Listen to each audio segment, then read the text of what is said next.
It's also important to realize that you don't have to start your horse working in the trot. If your horse is easier in the canter, warms up better in the canter, by all means go ahead and use the canter to warm up. Use that as something to supple him rather than the trot. And you can also do the canter work first before the trot. Okay, you don't have to be rigid in your work. You have to be disciplined, but not rigid. Right, go ahead that you use the long side and go a little bit forward down the long side.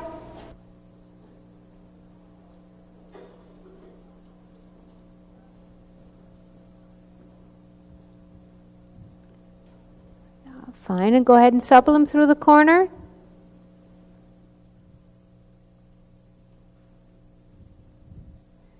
Let him go on a 20-meter circle and loosen him up a little bit, get a little bit more bend.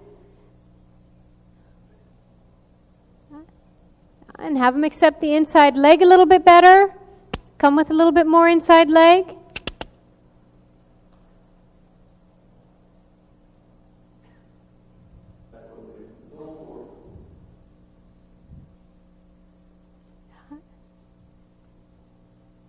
And then out of the circle, Debbie. And go ahead and you can start with doing maybe 3-4 loop serpentines, each time with a flying change. At this point in training, that kind of thing, the serpentines with a flying change, would be a basic thing for loosening now at this point.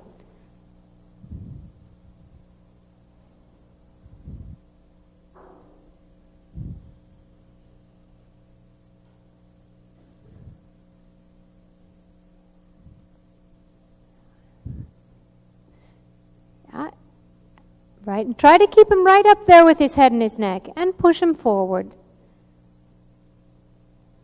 Yeah, and a bit more forward for the change.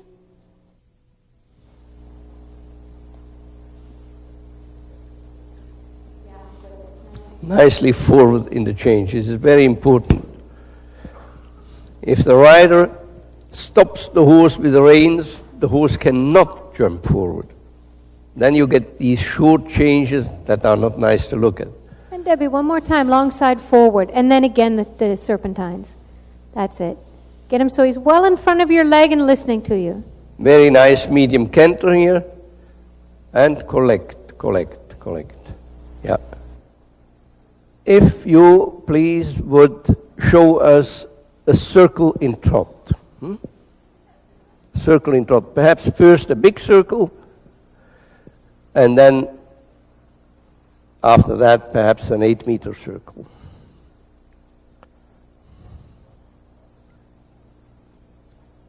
So, now look at the horse's shoulders and look at the rider's shoulders. And now you make a small circle, same way.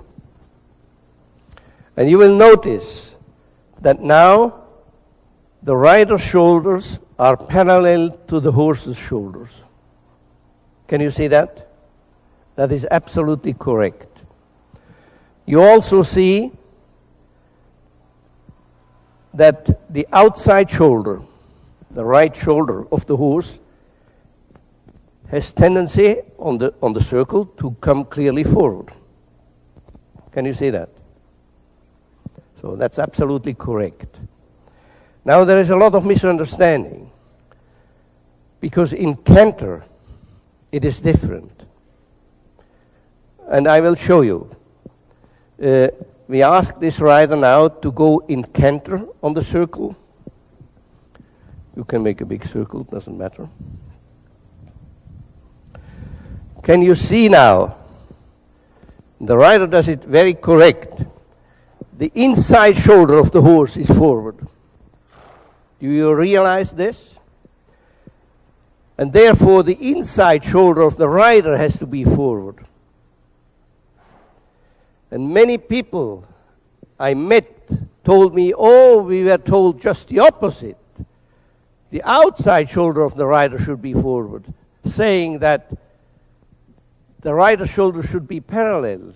But in trot and in canter, you can see it's quite different. It's not the same. Now, I saw many riders that when you make a small circle, please make a small circle once. The closer they come here, the more they turn their body up there with the outside shoulder coming forward, which is wrong because it goes against the movement of the horse. I mean, this rider does it very well, and you can see the rider's inside shoulder is clearly forward because the horse's inside shoulder is forward. And you need that. Absolutely correct. So if ever you hear that you should have the outside shoulder forward in canter, say that's rubbish, that's not right, it's absolutely wrong, it goes against the movement of the horse. And then the rider cannot sit in a good position. And he will be lost if you have to make circles or later on pirouettes and things like that. Do you realize that? I thought it would be absolutely necessary to demonstrate this. This is the correct seat.